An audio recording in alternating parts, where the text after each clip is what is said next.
Fala Doc, tudo certo? Gabriel aqui de novo para falar sobre mais um tema da cardiologia. Doc, hoje a gente vai falar sobre angina estável, ou também conhecida como doença coronariana crônica, beleza? Como que vai funcionar a aula de hoje? Primeiro a gente vai definir o que é isso, falar sobre as principais etiologias, apresentar o quadro clínico, falar como que a investigação pode ser feita e quais as possíveis, investigações que a gente faz para esse quadro. E, por fim, falar um pouquinho sobre o tratamento dessa condição. Beleza? Para começar, dá uma lida nessa questão, vê se você sabe responder, que depois a gente conversa sobre ela. Tá certo? Então vamos lá. Doc, o que é a angina estável ou a doença coronariana crônica? A angina, a gente tem que lembrar que ela é uma síndrome clínica, caracterizada por dor ou desconforto em quaisquer uma das seguintes regiões: tórax, epigastro, mandíbula, ombro, dorso ou os membros superiores. Tá certo? E essa angina ela pode ser aguda, que aí a gente entra na aula de síndromes coronarianas agudas, que a gente tem 2 aulas na plataforma falando sobre isso, e também angina crônica, que é a angina estável, que é o que a gente vai falar hoje. E isso acontece por uma interrupção de fluxo ou um desbalanço entre oferta e a demanda das artérias coronárias. E essa interrupção, no caso da angina estável, é uma interrupção crônica, um prejuízo crônico da reserva de fluxo ali pro coração, tá certo? E ela pode ser obstrutiva ou não obstrutiva. E essa obstrução pode ou não causar sintomatologia. Guarda isso, que isso é muito importante lá para frente no diagnóstico e na investigação, tá certo? E Doc, quais são as principais etiologias desse quadro de angina estável? Doc, a principal, disparado, é a formação de placas de ateroma nas artérias coronárias, em qualquer uma das artérias, tá certo? Então, essas placas de ateroma vão se formar ali nas camadas dos vasos arteriais e, com essa formação, elas vão se expandir para dentro do vaso, reduzindo o lumen desse vaso e impedindo, obstruindo, dificultando a passagem do sangue. E quando o coração demanda demais oxigênio, esse canal mais estreito para a passagem do sangue vai propiciar a sintomatologia do nosso paciente ou não. Além dessas placas, nós também podemos ter uma etiologia causada por vasoespasmo e eventos microvasculares, tá certo?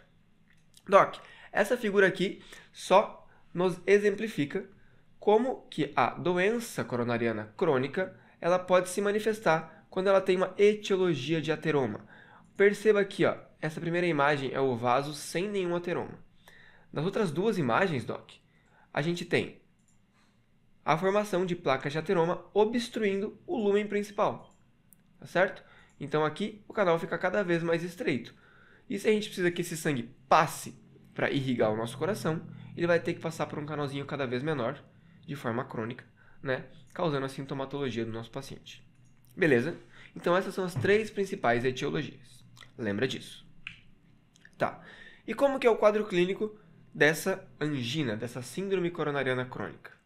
Doc, como a gente já definiu, a principal manifestação é a angina propriamente dita, que é uma dor torácica opressiva, geralmente na região retroesternal, tá? Que é desencadeada pelo exercício físico. Não precisa ser necessariamente um exercício de grande intensidade.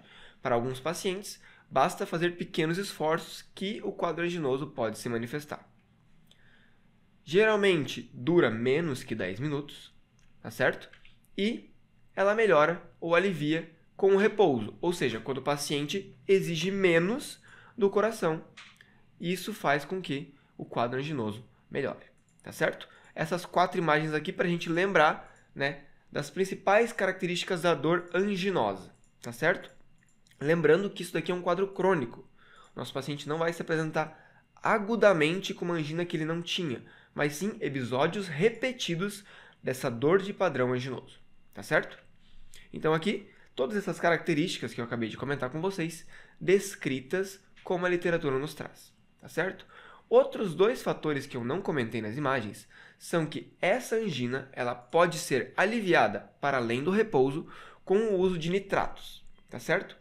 E, além disso, ela pode ser exacerbada quando quando o nosso paciente faz refeições copiosas ou quando o paciente acorda, tá certo? A dor do mesmo padrão que eu acabei de comentar, só que desencadeada por esses dois novos fatores, beleza? Lembra disso que a anamnese da angina é muito importante quando a gente está avaliando o paciente. E para isso, né, Doc, a gente tem na classificação clínica da dor torácica os tipos de angina, que a angina típica é quando a gente tem todas essas características, tá certo? A angina típica é quando a gente tem somente dois dos fatores que caracterizam a angina e, né, a gente também pode ter uma dor torácica de origem não cardíaca que não tem característica nenhuma da angina. Também dividido, além de típica e atípica, como dor torácica tipo A, B, C ou D, tá certo? Além da classificação clínica, né, de angina ou não angina, ou dos tipos de angina entre A, B, C e D, a gente também pode classificar essa angina conforme a regra, né, da Associação Canadense de Cardiologia, em que a gente classifica essa angina com o grau de comprometimento em que ela vai trazer para o nosso paciente. Ou seja, o quanto essa angina limita as atividades habituais do nosso paciente. E essa classificação vai de 1 até 4, tá certo?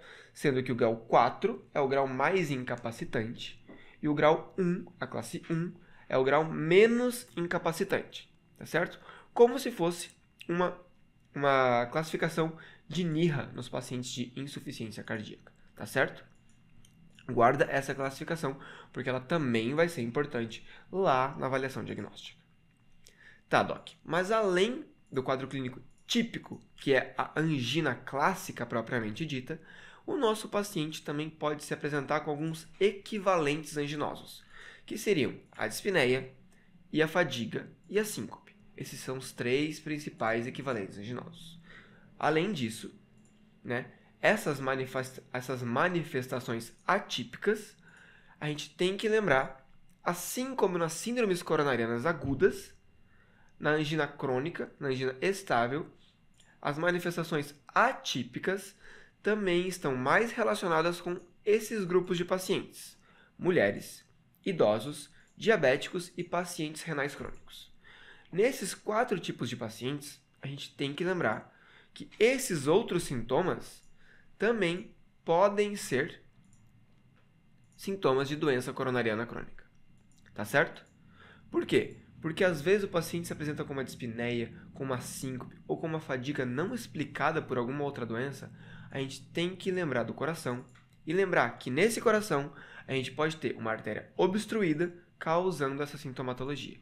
E para isso a gente vai ter que investigar e tratar com alguns exames específicos. Tá certo? Então lembra disso, lembra desses outros grupos de paciente. E claro, tem que lembrar do quadro clássico, porque isso a gente nem precisa, né, de investigações a mais. A gente já sabe com uma probabilidade alta que isso pode ser angina. Certo? Pode ser doença coronariana crônica. Tá certo? Então a gente suspeitou por esse quadro clínico, suspeitou por manifestações típicas ou atípicas, e agora a gente tem que investigar o nosso paciente. Como que a gente vai fazer isso? A gente vai seguir um fluxograma proposto pela sociedade, né, pela ESC, pela Sociedade, né, Europeia de Cardiologia. E como que isso vai acontecer? São alguns passos, Doc. 6 principais passos. Aqui, nesse fluxograma representado aqui, né, esses 6 passos é uma escadinha que a gente tem que avaliar o nosso paciente. Então vamos começar passo a passo para investigar o paciente com, né, uma suspeita de doença coronariana crônica. Doc, o primeiro passo é justamente isso que a gente conversou. É acessar os sinais e os sintomas clínicos para a gente suspeitar de uma angina. E como que a gente vai fazer isso? A gente vai fazer uma boa anamnese, focando no padrão da dor, nas comorbidades que esse paciente pode ter associada, dislipidemia, tabagismo, hipertensão, diabetes, todas essas coisas. Pesquisar fatores associados, ou seja, fatores de melhora, fatores de piora, encaixando com tudo aquilo que eu acabei de falar para vocês, que pode precipitar ou aliviar uma dor anginosa, avaliar a história pregressa do paciente e, por fim, esses scores clínicos. O score da Associação Canadense de Cardiologia para graduar o quão incapacitante é essa angina, classificar a angina em padrão A, B, C ou D, tá certo? E, por fim, também corroborar com alguns dados do nosso exame físico, que nesse caso especificamente, ele é um pouco frusto. A gente não tem muitos achados importantes no paciente com doença arterial coronariana crônica, tá certo? Mas a gente pode ter um ou outro achado. Então, nessa primeira etapa é uma boa anamnese, um bom exame físico e classificar que a dor do nosso paciente, o sintoma do nosso paciente é sugestivo de angina.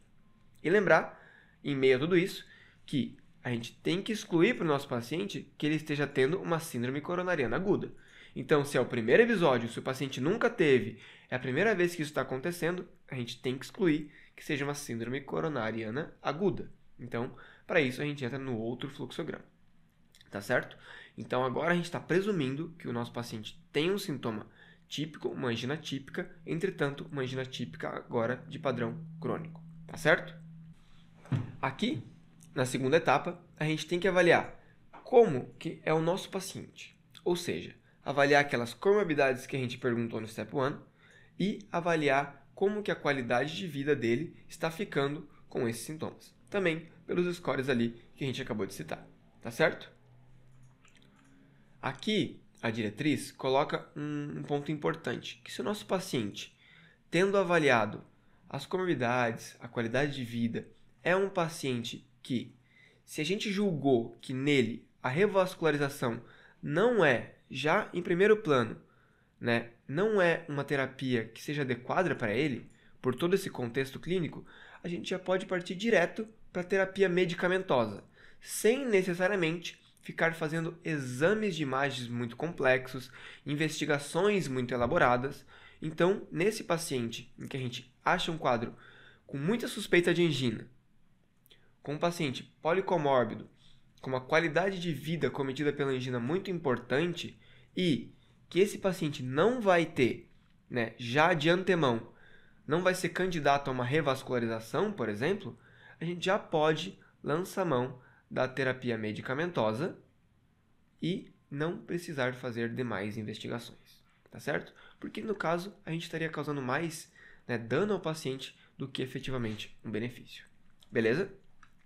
Bom, feitos esses dois steps, agora a gente vai começar a investigar o nosso paciente. E a investigação inicial, né, que é sugerida pelo guideline da ESC, ela envolve um eletrocardiograma do nosso paciente. Afinal, a gente está falando de cardiologia e cardiologia sem o eletro, a gente não consegue geralmente progredir, tá certo?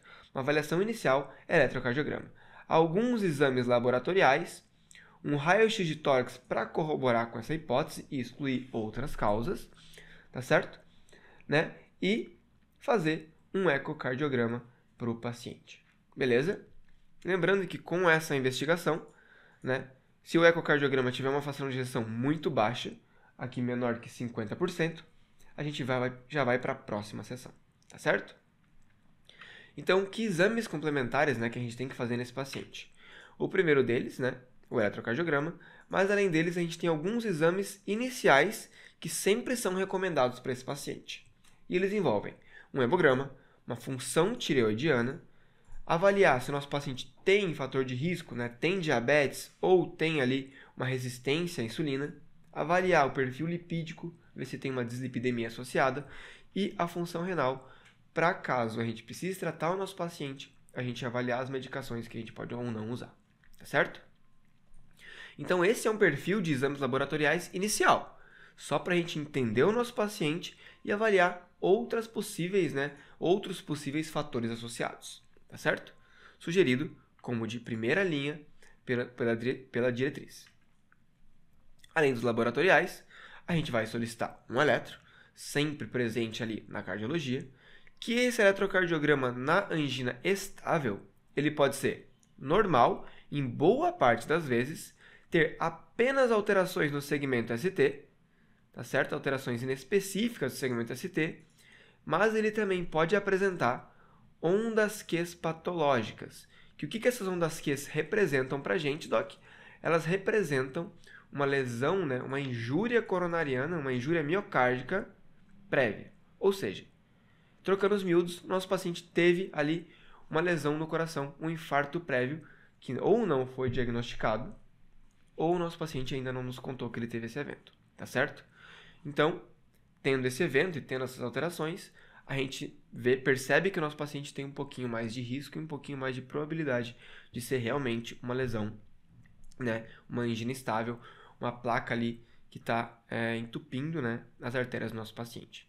Tudo isso aqui é só para a gente estratificar o risco inicial do paciente para depois a gente partir para exames mais complexos, tá certo?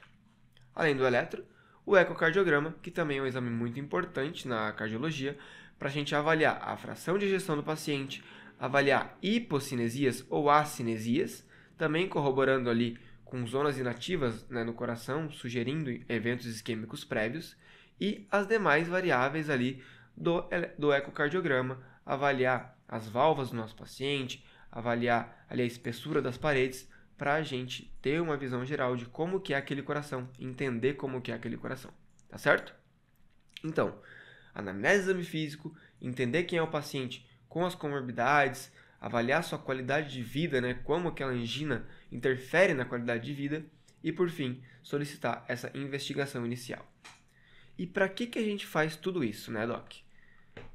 Lembrando que a gente também pode ter, né, eventualmente, a solicitação de um raio-x em alguns casos selecionados, se a gente quer excluir alguma outra hipótese. Mas para que a gente faz tudo isso, Doc? A gente faz toda essa investigação antes de solicitar exames mais complexos para a gente estimar a probabilidade pré-teste do nosso paciente ter uma angina estável, ou seja, ter uma obstrução coronariana crônica. Tá certo? E por que a gente tem que estimar essa probabilidade pré-teste? Porque a partir desse momento, Doc, estimada a probabilidade pré-teste do nosso paciente, a gente vai começar a lançar mão de exames complementares cada vez mais importantes. Exames complementares mais complexos, digamos assim. E se o nosso paciente não tem uma probabilidade pré-teste alta o suficiente, esses exames podem, na realidade, mais causar malefício durante essa investigação do que beneficiar o nosso paciente. Tá certo? Então a gente faz justamente isso para estimar uma probabilidade pré-teste, ou seja, o nosso paciente tem uma alta probabilidade de ter uma doença coronariana, então a gente vai, né, tomar determinadas condutas. Se a probabilidade de doença coronariana for muito baixa, esse paciente, em geral, não vai se beneficiar de uma análise cada vez mais aprofundada do coração dele. Então não tem por que a gente ficar solicitando muitos exames para esse paciente. É para isso que com todas essas etapas que a gente fez até agora, todas as etapas de 1 a 4 que a gente fez até agora, a gente vai avaliar a probabilidade que isso gerou de ser de origem coronariana crônica, uma angina estável. Para, a partir daí, a gente começar a lançar mão de outros exames, tá certo? E evitar que pacientes com riscos diferentes façam testes desnecessários para aquela probabilidade, tá certo? Isso otimiza o paciente, isso otimiza o sistema de saúde e isso evita diagnósticos e investigações etiológicas inadequadas, tá certo? Bom, e como que a gente vai estimar essa probabilidade pré-teste, né, Doc? A diretriz, a gente tem duas principais, né, métodos de fazer isso. O primeiro deles, e mais antigo, é esse diagrama de Diamond-Forrester, certo? O que esse diagrama mostra? Ele coloca aqui o tipo de dor torácica do nosso paciente, se é uma angina típica, atípica ou não anginosa, e a idade. Com base nesses dois fatores, né, e estudos de casos pregressos, essa tabela nos mostra a probabilidade daquela clínica desse paciente ser ou não ser de etiologia cardiovascular, ser ou não ser de etiologia aterosclerótica. E para isso, né, a gente pega o nosso paciente, vê a idade, vê o padrão da dor e localiza ele nessa tabelinha aqui. O número que vai estar aqui quando a gente cruza essas informações vai ser a probabilidade pré-teste do nosso paciente ter aquele sintoma atribuído a uma doença aterosclerótica coronariana. Tá certo? Esse daqui, essa classificação de Diamond-Forrester, é uma classificação um pouquinho mais antiga. O último guideline da ESC pegou essa classificação e atualizou ela um pouquinho. Ou seja, deixou ela um pouquinho mais complexa, que trouxe essa classificação aqui, que é bem similar àquela classificação antiga. Entretanto, as porcentagens aqui, né, as probabilidades pré-teste estão atualizadas, um pouquinho mais bonita também, e ela incluiu também a dispneia como um dos sintomas que podem ser possíveis para o nosso paciente, tá certo? Então, a gente usa, né, essa tabelinha, a gente faz a anamnese, faz exame físico e aplica ao nosso paciente aqui nessa tabela para ver qual a probabilidade pré-teste que a dor do paciente e a idade nos dão para que a gente siga essa investigação, tá certo? Então, fez tudo isso, fez a anamnese, fez exame físico, solicitou aqueles exames iniciais, pega essa tabelinha e vê aonde que o nosso paciente vai se encaixar para a gente prosseguir a investigação, tá certo? Bom, agora, então a gente tem uma probabilidade pré-teste, né? Uma probabilidade que o nosso paciente tem daquele sintoma ser de etiologia coronariana, ser de etiologia de uma placa que está obstruindo uma coronária. E tendo essa probabilidade, a gente vai estratificar o risco do nosso paciente em muito baixo risco ou muito alto risco. Esse meio aqui, que é o paciente com probabilidade intermediária, são os pacientes em que a gente vai ter a investigação etiológica mais aprofundada. Nos pacientes de baixo risco, geralmente a gente não precisa fazer nenhum exame, porque a probabilidade daquilo que ele está sentindo ser do coração é muito baixa. Agora, para os pacientes que têm muito alto risco, ou alto risco, geralmente a gente já indica uma investigação das artérias coronárias, com um exame de cateterismo, né? A angiocoronariografia, tá certo? Agora, nesse meio aqui, nessa meiuca, a gente tem diversos exames que a gente pode usar para que a gente avalie se aquilo que está acontecendo é realmente das coronárias ou não, beleza? E como que a gente vai fazer isso, né? Quais os testes que a gente tem para fazer essa investigação? Doc, aqui a gente tem toda essa gama de testes que a gente pode utilizar. Dentro desses testes para a gente investigar, a gente vai ter dois grandes grupos. O primeiro grupo são os testes não invasivos, ou seja, a gente vai avaliar o nosso paciente por meio de exames que não são invasivos, ou seja, exames que não exigem, né, que a gente invada o nosso paciente. Então, são geralmente exames de imagem, como esses aqui de baixo, ecocardiograma com estresse, cintilografia, ressonância magnética cardíaca ou angiotomografia, e o teste de esforço, que é um exame também não invasivo. Agora, caso o nosso paciente tenha um alto risco já de cara, em geral, a gente parte para o exame invasivo, que é a angiocoronariografia, ou também conhecida como cateterismo, esse exame aqui, tá certo? Doc, só lembra que cateterismo não é o nome do exame, tá? Cateterismo é o procedimento que a gente vai fazer de cateterizar uma artéria. O nome do exame é angiografia coronária. Com esse exame, a gente vai lá nas artérias coronárias e as estuda, vê se tem alguma obstrução, tá certo? E esse exame geralmente é indicado para os pacientes de alto risco logo de cara. E outros pacientes a depender dos testes não invasivos, tá certo? Então vamos falar um pouquinho de cada teste não invasivo, primeiramente. O primeiro deles, Doc, é o teste de esforço. O que ele consiste, né? Em a gente fazer o nosso paciente fazer algum esforço físico e monitorizar o eletrocardiograma do nosso paciente, né, durante esse procedimento, tá certo? Lembrando que o esforço físico pode ser literalmente o paciente correr em uma esteira, mas a gente também pode fazer o esforço, né, estresse do nosso paciente com algumas drogas, tá certo? E para isso a gente sempre monitoriza o eletrocardiograma. E o que pode acontecer, né, nesse eletrocardiograma do paciente durante, né, o teste de esforço, que a gente fala, o teste de esteira, conhecido por alguns. A gente pode ter algumas alterações no eletrocardiograma que acontecem com o paciente se exercita. A primeira delas, né, é um infra do ST maior que 2 milímetros, com uma baixa carga ou, né, que persiste após a recuperação do nosso paciente. Isso é um padrão aqui indicativo que pode ter alguma lesão que a gente tem que ficar um pouquinho mais alerta, tá certo?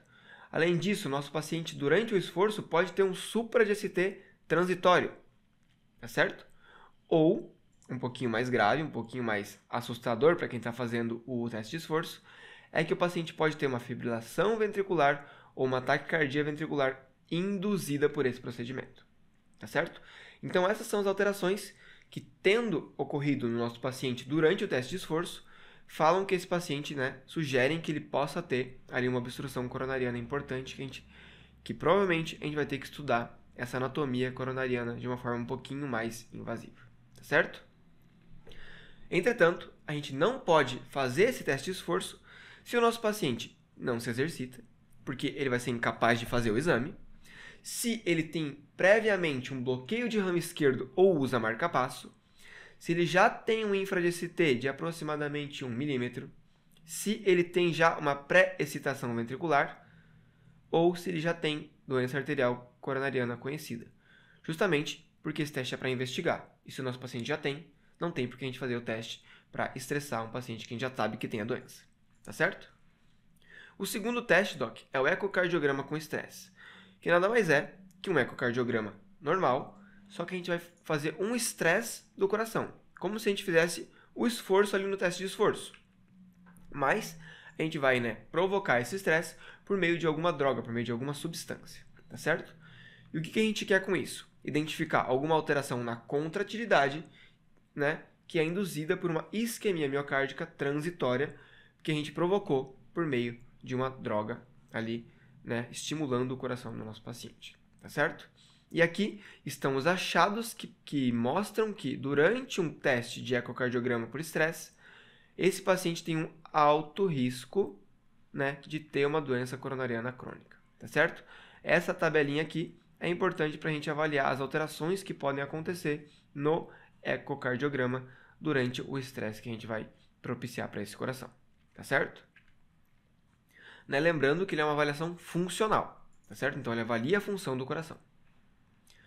Outro exame que a gente também pode fazer é a cintilografia, tá certo? Que é esse exame mostrado aqui ao lado, em que a gente avalia, como que o nosso coração responde, o que a gente capta no nosso coração ali durante o exame. Nesse exame, a gente também tem alguns achados de alto risco que a gente tem que destacar. Ou seja, quando a gente tem uma alteração da perfusão de alguma zona do coração ali, seja em repouso, ou já tem uma isquemia de alguma área ali, quando a gente tem uma fração de ejeção muito reduzida, queda na fração de ejeção, durante ali o procedimento, quando a gente estressa o coração, quando a gente tem uma dilatação do ventrículo esquerdo, aumento da captação pulmonar ou múltiplos defeitos perfusionais. E por fim, essa escala SSS aqui, também representa uma alteração de alto risco na cintilografia. Lembrando também que esse é outro teste funcional, beleza? Outro teste que a gente também pode avaliar é a ressonância magnética cardíaca, que ela vai avaliar se a gente tem alguma zona isquêmica, se a gente tem alguma alteração perfusional e também se tem um aumento de captação pulmonar, tá certo? Lembrando que isso aqui também é um exame funcional. Então, até agora, o eco de estresse, a cintilografia e a ressonância são os 3 exames funcionais. A gente avalia a função do coração durante aquele exame, tá certo? O próximo exame, que é a angiotomografia de artérias coronárias, esse exame aqui bem bonito da figura, ele é um exame que vai avaliar como está a anatomia das nossas artérias. Ou seja, ele vai avaliar se a gente tem indiretamente uma lesão no vaso, se esse vaso está obstruído, e também com esse exame a gente pode avaliar o score de cálcio das coronárias, sendo que esses dois achados aqui no exame sugerem lesões de alto grau que a gente tem que avaliar o nosso paciente mais aprofundadamente. Entretanto, Doc, esse exame aqui, diferente dos outros 3 que eu acabei de comentar, ele é um exame anatômico. Ele não avalia a função do coração submetida ao estresse. Ele avalia apenas, como estão as coronárias, se elas estão obstruídas ou se elas estão mais limpas a princípio, tá certo? Essa é a grande diferença da angiotomografia de coronárias para os demais exames. E por fim, O exame padrão ouro, um dos melhores exames para avaliar se tem uma obstrução ou não, é a angiografia coronária, o cateterismo, conhecido popularmente, em que a gente vai, ter um acesso periférico, cateterizar e ir lá nas artérias coronárias, jogar um meio de contraste ali, com um raio-x, avaliar esse meio de contraste no raio-x e avaliar, como que está a anatomia dessa nossa coronária. Esse exame, ele pode, em alguns casos, ter uma avaliação subjetiva do quão obstruída está a nossa coronária, tá certo? E aqui, a gente tem algumas recomendações para que a gente faça esse exame. Ou seja, um paciente com angina, naquele score canadense de incapacidade, maior ou igual a 3, que é refratário ao tratamento clínico.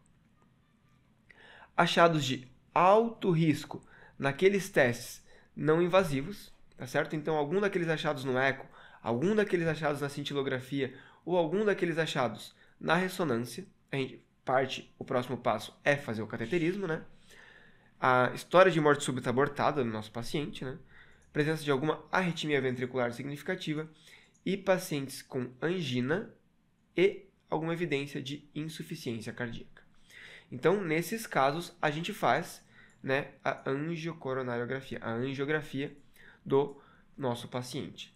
Então, primeiro a gente faz os testes não invasivos, se a gente está naquela probabilidade intermediária, para depois, conforme o resultado desse teste, partir para a angiografia coronária.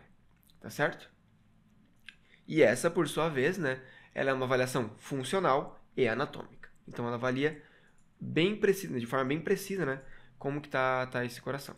Tá certo? Mas, no fim das contas, qual o teste que a gente vai escolher para avaliar o paciente? Ou seja, eu apresentei para vocês diversos testes, cada um deles com alguns indicativos, de alto risco para o nosso paciente, alguns ali com algumas limitações, com custo mais barato, alguns com custo muito mais caro. Mas qual teste a gente escolhe? Doc, a diretriz fala que, em geral, a gente vai preferir um teste funcional ou uma angiotomografia de coronárias. Lembrando que a angiotomografia é um teste anatômico. Dentre os testes funcionais, a diretriz brasileira ainda fala que o teste ergométrico pode ser solicitado, porém, a diretriz europeia fala que esse teste até pode ser solicitado, mas, se possível, a gente deve solicitar alguns dos outros testes funcionais: eco-stress, cintilografia ou ressonância. Tá certo? Então, como que a gente vai fazer? Em geral, a gente vai solicitar um teste funcional, se possível, algum desses três que eu acabei de comentar. Se eles tiverem baixo acesso, a gente pode começar com um teste ergométrico. Mas se ele vier negativo, a gente talvez precise, partir para alguma outra investigação. Tá certo? Então, os testes funcionais a gente pode ter preferência se a gente tem uma alta probabilidade pré-teste, ou se a revascularização do nosso paciente é provável. A angiotomografia a gente vai preferenciar se a gente tem uma baixa probabilidade pré-teste, dependendo das características do nosso paciente e se a gente não tem uma história prévia de doença arterial coronariana. Tá certo? E, por fim, o cateterismo, se o paciente já tem uma alta probabilidade pré-teste e tem sintomas refratários, angina muito importante, uma angina a poucos esforços e um eletrocardiograma de alto risco, ou se ele já tem uma disfunção de ventrículo esquerdo que é sugestiva de doença arterial coronariana. Tá certo? Então, Doc, para você lembrar, a grosso modo, no paciente de risco intermediário ou risco alto, solicita um teste funcional. Em geral, solicita o teste que é mais disponível naquela tua realidade. Pode ser eco-stress, pode ser cintilografia e pode ser também a ressonância, tá certo? Lembrando que, se nenhum desses for disponível, você pode lançar mão do velho e bom teste ergométrico, tá certo? Agora, outra possibilidade é se o paciente tem uma baixa probabilidade pré-teste e você quer logo excluir essa probabilidade de ser uma angina estável, uma síndrome coronariana crônica.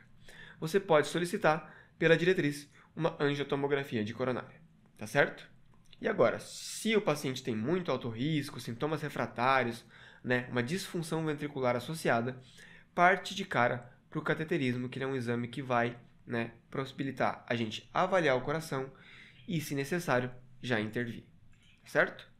Então, esse é mais ou menos a lógica de como a gente vai solicitar esses testes, tá bom? E por fim, né, solicitado esses testes aqui, a gente vai, com base no resultado deles, avançar ou não a investigação. E com base nessa investigação, a gente vai tratar o nosso paciente. E como que a gente trata o nosso paciente, Doc? A primeira coisa é que se o paciente tem uma doença obstrutiva da coronária, esse paciente precisa de mudança de estilo de vida. Ele precisa cessar tabagismo, perder peso, fazer alguma atividade física que seja condizente com o quadro limitante da angina dele. Então, a gente não vai mandar o paciente fazer uma maratona, sendo que ele tem uma angina ali que limita pequenos esforços, tá? Então, para isso, né, a gente também pode lançar mão de uma reabilitação cardiovascular, com fisioterapia, com educador físico, que é muito importante nesse quadro. Para que com isso, com essas mudanças de estilo de vida, a gente otimize a terapia medicamentosa ou não, para ir melhorando, né, o quadro clínico do nosso paciente e, né, o estilo de vida dele. Então, as mudanças de estilo de vida são muito importantes no tratamento da doença coronariana crônica, tá certo? Mas, além disso, a gente tem o tratamento medicamentoso também, que a gente pode dividir em tratamento antianginoso, tá certo? Que ele melhora sintoma, mas não afeta desfechos cardiovasculares nesse paciente. Ou seja, o que a gente vai fazer? É melhorar o sintoma, melhorar a angina, tá certo? Para isso, a gente tem medicamentos de curta ação, que são para quadros de angina mais agudos, que são os nitratos, tá certo? E medicações de mais longa ação, que o paciente vai tomando no decorrer, né, dos dias para evitar que ele tenha novos quadros de angina. E para isso, a gente tem os beta-bloqueadores, os bloqueadores de canais de cálcio e alguns outros nitratos de liberação um pouquinho mais prolongada, tá certo? Então, né, aqui só uma tabelinha para vocês darem uma pausa, darem um pouquinho mais de calma, da diretriz da ESC, mostrando, né, como que a gente pode iniciar, dependendo do nosso paciente, né, a terapia medicamentosa e levando em conta também as contraindicações, tá certo?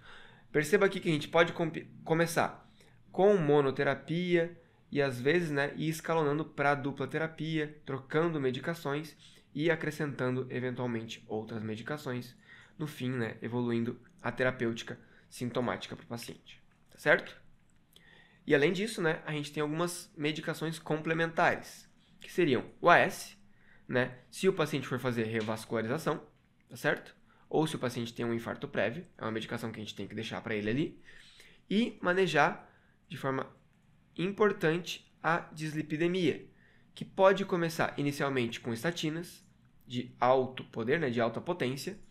Se não controlar, associando com o estilo de vida, a gente pode associar a ezetimiba e, né, eventualmente, associar os inibidores da PCKS9, tá certo?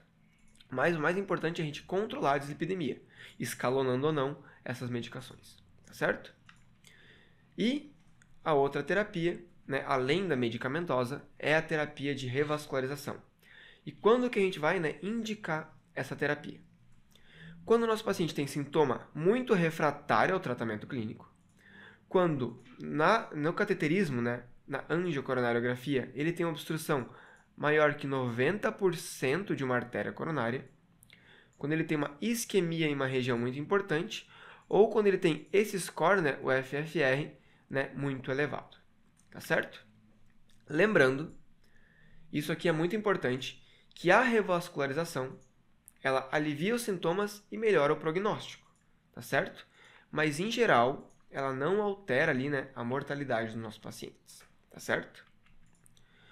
Beleza, então, Doc, vamos resolver aquela questão lá do começo, ver se a gente consegue, agora com base, né, em todas essas informações que a gente conversou aqui.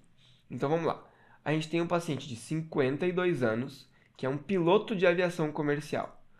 Doc, perceba que isso aqui é muito importante. Por quê? Porque esse paciente ele não pode ter um evento cardiovascular durante o trabalho dele. Porque ele está pilotando avião e se acontecer alguma coisa com ele, o avião cai, né? Ele vai chegar no consultório para avaliar, né, um quadro de dor torácica, que começou há 3 meses e se caracteriza por dor retroesternal, localização, em aperto, que surge quando ele está caminhando em esteira, na academia. Necessita parar a atividade e a dor para em mais ou menos uns 3 minutos. Está estável desde o início. Pausa aqui, Doc. Isso é um quadro típico de angina. Todos os fatores que a gente comentou classificam como uma angina típica do que o nosso paciente está sentindo, tá certo? E uma angina típica de um caráter crônico. Beleza? Vamos continuar. Ele é portador de hipertensão arterial, tá certo? E é tabagista. Olha aqui mais um fator de risco. Né? Ele usa olmesartana, tem um irmão falecido por infarto aos 50 anos, né? E traz uma radiografia de tórax normal com um eletrocardiograma com um bloqueio de ramo esquerdo. No exame físico, né, a pressão arterial é 140/90, e qual dos testes abaixo é o mais adequado para este paciente? Tá, Doc.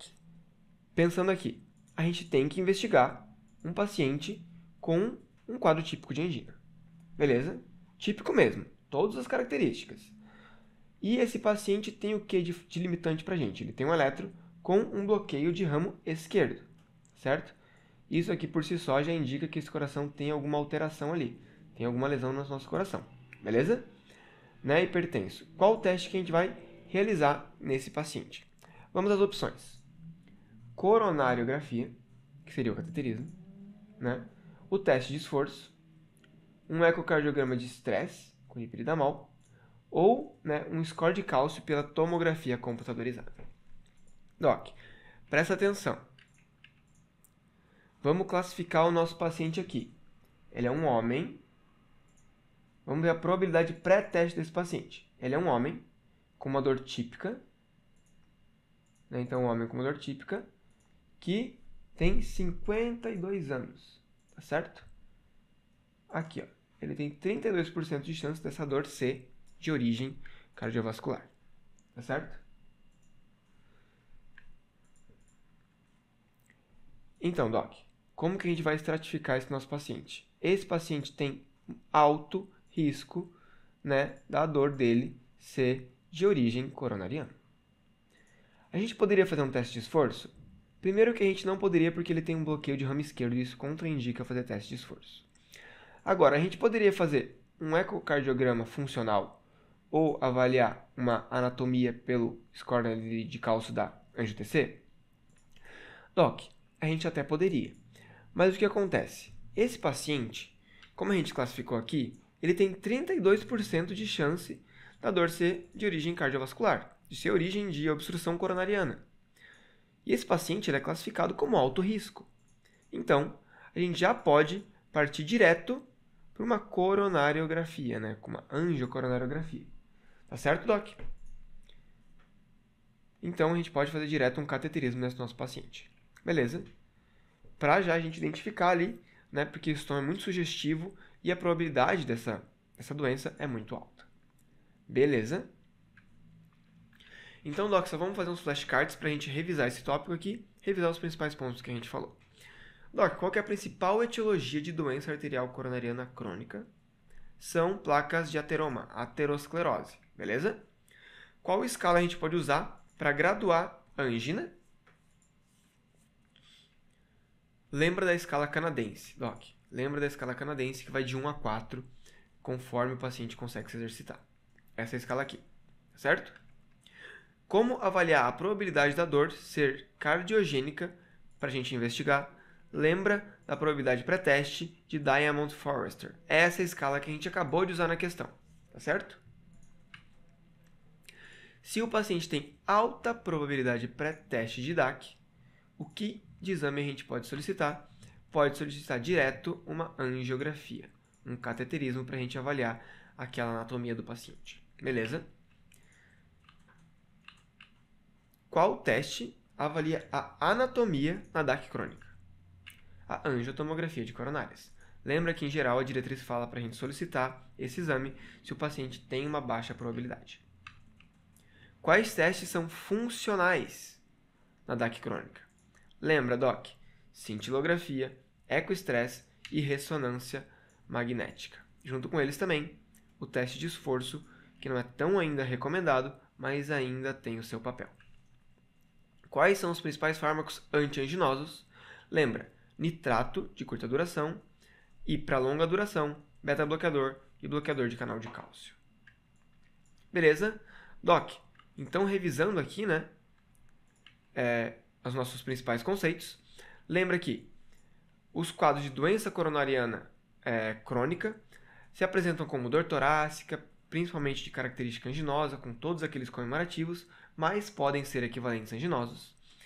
Nesse paciente, a gente tem que estratificar o risco conforme, né, a tabela de Diamond-Forrester, para a gente direcionar a nossa investigação com os exames complementares. E esses exames complementares envolvem testes não invasivos, que dentre eles podemos ter os 4 testes funcionais, teste de estresse, cintilografia, ressonância e eco de estresse, e o teste anatômico, que é a angiotomografia de coronária, e o teste invasivo, que é a angiografia ou cateterismo.